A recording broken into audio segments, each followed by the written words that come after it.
Hello, friends.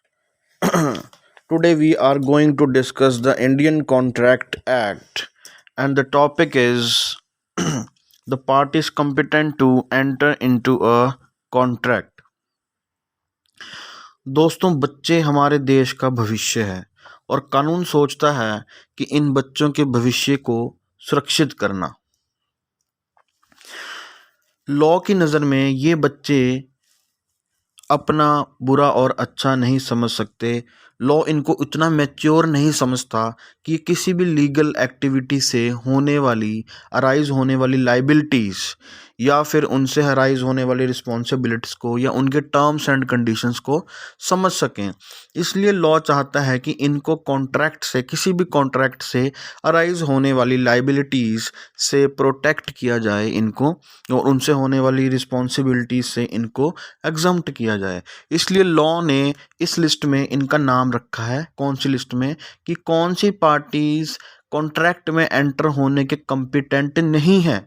जी हाँ, competent नहीं है। कौन कौन सी पार्टीज कॉन्ट्रैक्ट में आने के काबिल नहीं है। उस लिस्ट में पहला नाम है माइनर्स, जिनकी उम्र 18 साल से कम है। The persons who are below 18 years of age, वो इंडियन कॉन्ट्रैक्ट एक्ट के अनुसार किसी भी कॉन्ट्रैक्ट में एंटर होने के कॉम्पिटेंट नहीं है। क्योंकि लॉ समझता है कि they are not mature enough to understand the terms and conditions and responsibilities that may be arise out of a contract. और ये सिर्फ इंडियन कॉन्ट्रैक्ट एक्ट में ही नहीं, हमारे देश में और भी जो कानून है उसमें भी जो किड्स हैं, जो माइनर्स हैं, उनको बहुत सी एग्जम्पशंस और छूट दे रखी हैं उनको प्रोटेक्ट करने के लिए। Like civil law, criminal law में भी ये सारे ऐसे ऐसे प्रोविजंस आपको मिलेंगे जो माइनर्स को प्रोटेक्ट करते हैं। तो अभी तक हमने समझा कि persons below 18 years of age is minor and they are not competent to enter into a contract. देखो, लॉ की नज़र में इनके साथ किए गए कॉन्ट्रैक्ट की कोई भी वैल्यू नहीं है। अगर एक मेजर माइनर के साथ कोई कॉन्ट्रैक्ट करता है तो लॉ की नज़र में वो कॉन्ट्रैक्ट वॉइड है, नल एंड वॉइड। वो कॉन्ट्रैक्ट कोई भी पार्टी कोर्ट में जाकर एनफोर्स नहीं कर सकती। हम कोर्ट में जाकर ये नहीं कह सकते कि जज साहब, इसने हमारे साथ ये कॉन्ट्रैक्ट किया था और अब ये अपनी कॉन्ट्रैक्ट में लिखी हुई बात नहीं मान रहा है या ये अपनी ड्यूटीज़ और लाइबिलिटीज़ को नहीं पे ऑफ कर रहा है।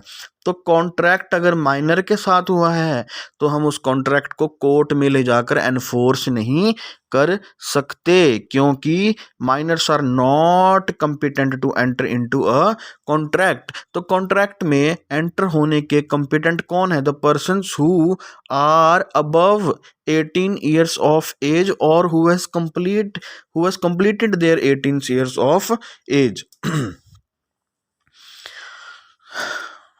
तो 18 साल से कम उम्र के बच्चे कॉन्ट्रैक्ट के लायक नहीं होते हैं। 18 साल या 18 साल होने के बाद हम कॉन्ट्रैक्ट में एलिजिबल हो जाते हैं एंटर होने के। So every person is competent to enter into a contract who has attained the age of majority. और वो एज ऑफ मेजोरिटी क्या है?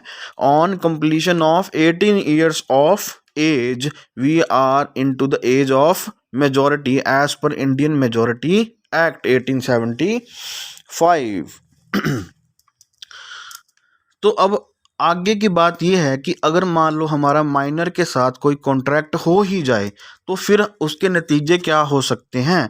Law relating to the minor's agreement, यानी कि अगर बच्चों के साथ गलती से या जानबूझकर हमने कोई कॉन्ट्रैक्ट कर ही लिया तो उसके क्या नतीजे हो सकते हैं, इसको समझने के लिए हम एक एग्जाम्पल लेंगे।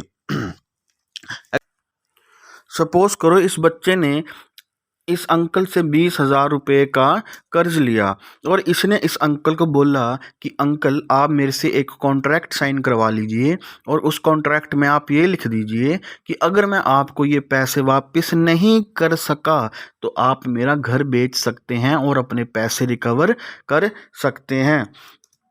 तो इन्होंने एक मॉर्टगेज डीड साइन करवा ली। जी हाँ, ऐसे एग्रीमेंट्स को हम मॉर्टगेज डीड कहते हैं। तो मॉर्टगेज डीड के अनुसार इस बच्चे ने जो 20,000 रुपये कर्ज में लिए हैं, अगर ये वापस नहीं कर पाएगा तो ये अंकल इस बच्चे का जो घर है वो बेचकर अपने पैसे रिकवर कर सकता है। अब ये बच्चा है जो वो पैसे देने से मुकर गया, ये कह रहा है जी मैं तो अंकल पैसे आपको नहीं दूंगा। तो क्या ये अंकल कोर्ट में जाकर इस माइनर को अपने पैसे वापस करने के लिए प्रेशर में डाल सकता है? क्या कोर्ट इस बच्चे को बोलेगी पैसे वापस करने को? इसका जवाब है बिल्कुल भी नहीं, क्योंकि अभी हमने पढ़ा है कि a contract with a minor और a contract by a minor is void ab initio. चाहे कॉन्ट्रैक्ट बच्चा करे चाहे हम जाकर बच्चे के साथ करें, तो इट इज़ वॉइड एब एनिशियो। वो कोर्ट की नज़र में उसकी कोई भी वैल्यू नहीं है। खरबूजा चक्कू पे गिरे या चक्कू खरबूजे पे गिरे, कटता खरबूजा ही है। यहाँ पे खरबूजा ही अंकल है, चक्कू ये बच्चा। इस बच्चे को कोई फर्क नहीं पड़ने वाला कोर्ट में, चाहे ये बच्चा अंकल के साथ जाके एग्रीमेंट करे, चाहे अंकल खुद चल के इसके पास आके एग्रीमेंट किया, उसको पैसे दिए उधार खुद। तो दोनों केस में कोर्ट इस बच्चे को कभी भी रीपेमेंट करने को नहीं बोल सकती इस मॉर्टगेज डीड के आधार पर, क्योंकि इट इज वॉइड एब इनिशियो फ्रॉम वेरी बिगनिंग। शुरू से ही जब ये एग्रीमेंट हुआ, चाहे वो किसी ने भी करा, चाहे इस छोटे बच्चे ने करा या इस अंकल ने करा, शुरू से ही ये कॉन्ट्रैक्ट क्या था? Void ab एनिशियो। कोर्ट की नज़र में ये बिल्कुल नल एंड वॉइड है, इसकी कोई भी वैल्यू नहीं है। इसका रीज़न हम पहले डिस्कस कर चुके हैं।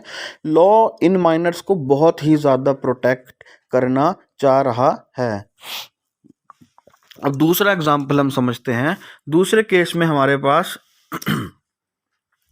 अब देखो, अगर माइनर ने फ्रॉडुलेंटली पैसे लिए हो इस अंकल से, अगर इस माइनर ने इस अंकल के पास जाके बोला हो कि जी मेरी उम्र तो 18 साल से ज़्यादा है, मैं तो बड़ा हूँ, मैं मेजर हूँ, आप मेरे से 20,000 रुपये मेरे को उधार दे दो और मेरे साथ ऐसे ऐसे एक मॉर्टगेज डीड साइन कर लो, और इस अंकल को बाद में पता लगता है कि ये तो 18 साल से कम निकला, मेरे से झूठ बोलकर इसने एक एग्रीमेंट कर लिया।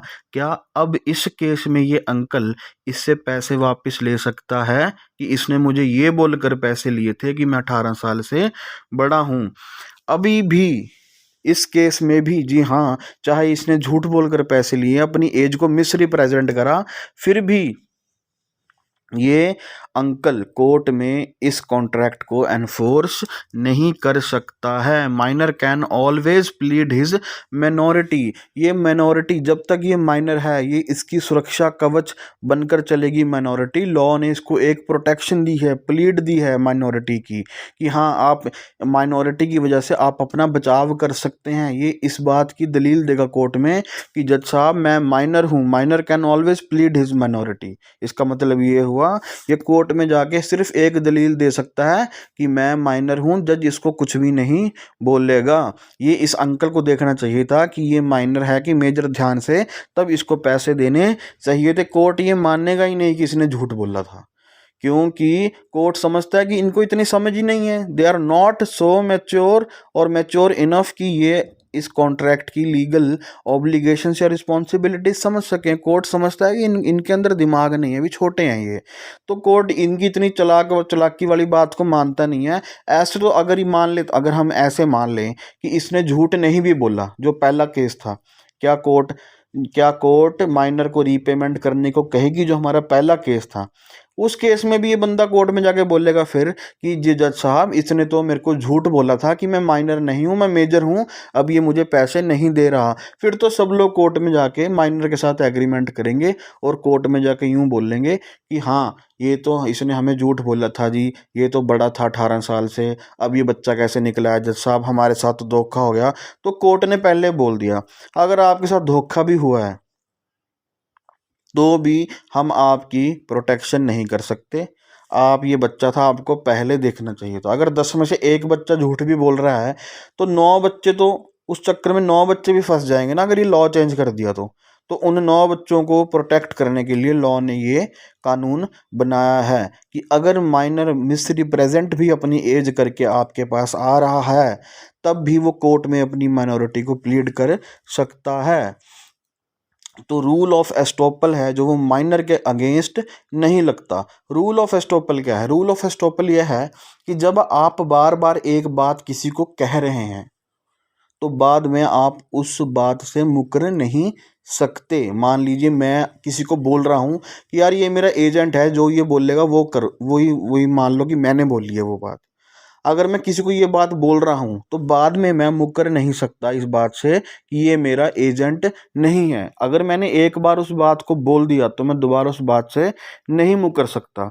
ये rule of estoppel principal agent के केस में अप्लाई होता है, पर माइनर के केस में ये रूल ऑफ एस्टॉपल अप्लाई नहीं होता। यानी कि अगर आज किसी माइनर ने बोला कि जी मैं माइनर नहीं हूँ अंकल, मुझे पैसे दे दो 20,000 रुपये, तो ऐसा नहीं कि बाद में मुकर नहीं सकता। ये मुकर सकता है बाद में कि मैंने तो झूठ बोला था आपको, मैं तो माइनर हूँ, मैंने आपको मेजर हूँ, ये बात अब मैंने आपको झूठ बोली थी। तो ये रूल ऑफ एस्टॉपल इसके ऊपर नहीं लगता। तो अगला केस है हमारे पास क्या 18 साल के होने के बाद, अब ये देखो दोबारा से एग्जाम्पल को सुनते हैं। बच्चे ने 20,000 रुपये कर्ज लिए इस अंकल से और बदले में एक मॉर्टगेज डीड साइन करवा ली कि अगर मैं ये कर्ज आपको वापस नहीं कर पाया तो आप ये मेरा घर है जो वो बेचकर मेरे पैसे रिकवर कर लेना।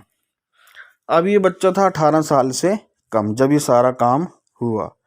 अब ये अंकल कोर्ट में गया, कोर्ट ने मना कर दिया कि जी 18 साल से कम है, आपके पैसे रिकवर नहीं हो सकते, ना आप इसका घर बेच सकते हैं इस एग्रीमेंट के दौरान। अब ये बच्चा 18 साल का हो गया आज, या 18 साल 19 साल का हो गया, मेजर हो गया, माइनर नहीं रहा। ये बंदा अंकल फिर गया कोर्ट में कि जी पिछली बार मैं आया था, मेरे साथ इसका एक एग्रीमेंट हो रखा था, तब ये माइनर था, आपने कहा ये बच्चा, अभी हम इसको कुछ नहीं कहेंगे। अब तो ये आज 18 साल का हो गया है, ये बड़ा हो गया है, अब तो ये मेरे पैसे वापस कर सकता है, तो प्लीज़ जज साहब इसको बोलें कि ये मेरे पैसे वापस करे, ये बड़ा हो चुका है अब, नहीं तो हम इसका घर बेचकर अपने पैसे रिकवर कर लेंगे। क्या ऐसा हो सकता है? क्या 18 साल का होने के बाद न्यू डीड बनवाकर उसको एग्जीक्यूट किया जा सकता है? चाहे नई डीड भी बनवा ले एक 18 साल का होने के बाद। हाँ, पर ओरिजिनल जो कॉन्ट्रैक्ट था वो पुराना था 18 साल का, जब ये नहीं था, जब ये माइनर था। तो इस केस में क्या ऐसा हो सकता है? दोस्तों बिल्कुल नहीं हो सकता, ये भी नहीं हो सकता। क्यों? क्योंकि एक बार जो माइनर के साथ कॉन्ट्रैक्ट हो गया, पहले तो ये माइनर था जब ये छोटा था, उसके साथ हमने एक कॉन्ट्रैक्ट करा मॉर्टगेज डीड का। अब हम इसको जब ये मेजर हो जाएगा ना, उस कॉन्ट्रैक्ट को हम ठीक नहीं कर सकते। वो जो गलत हो गया गलत हो गया, अब उस गलत कॉन्ट्रैक्ट को हम ठीक नहीं कर सकते। इसके 18 साल का होने के बाद भी वो कॉन्ट्रैक्ट हमेशा नल एंड वॉइड ही रहेगा, चाहे वो कुछ कर ले। अ contract with a minor can not be ratified even after the attaining of majority. Majority की एज में आने के बाद भी A contract with a minor cannot be ratified even after the attaining of majority। Majority की as में आने के बाद भी ये कॉन्ट्रैक्ट सही नहीं हो सकता पुराने वाला, वो नल एंड वॉइड था, नल एंड वॉइड ही रहेगा। हम नया कॉन्ट्रैक्ट बनाकर उसको ठीक नहीं कर सकते। तो अगला केस देखते हैं बच्चों।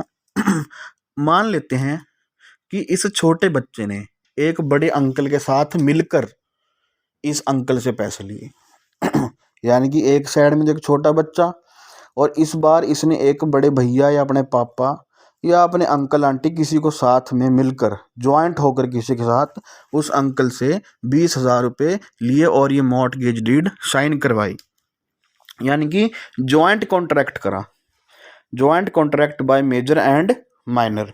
और ये जो बड़ा अंकल था या बड़े भैया थे या जो भी था, मेजर था जो भी इस बच्चे के साथ, उसने इस बच्चे की गारंटी दी, मेजर ने गारंटी दी माइनर की कि अगर ये पैसे नहीं देगा तो इसकी जगह पैसे मैं पे करूँगा आपको। अब इस केस में क्या होगा? इस केस में अगर माइनर पैसे नहीं देता तो मेजर ही लायबल होगा, सिर्फ मेजर ही लायबल होगा। जो इसके साथ जॉइंट होकर जिसने कॉन्ट्रैक्ट किया था उसको ही सारे पैसे देने पड़ेंगे। माइनर की इसमें बिल्कुल ज़ीरो लायबिलिटी होगी। माइनर किसी भी केस में कोई भी ऑब्लिगेशन लायबिलिटी नहीं देगा, किसी भी केस में। इसकी कुछ एक्सेप्शंस हैं जो हम आने वाली वीडियोस में डिस्कस करेंगे कि माइनर की किन कॉन्ट्रैक्ट्स के अंदर लायबिलिटीज़ अराइज होती हैं।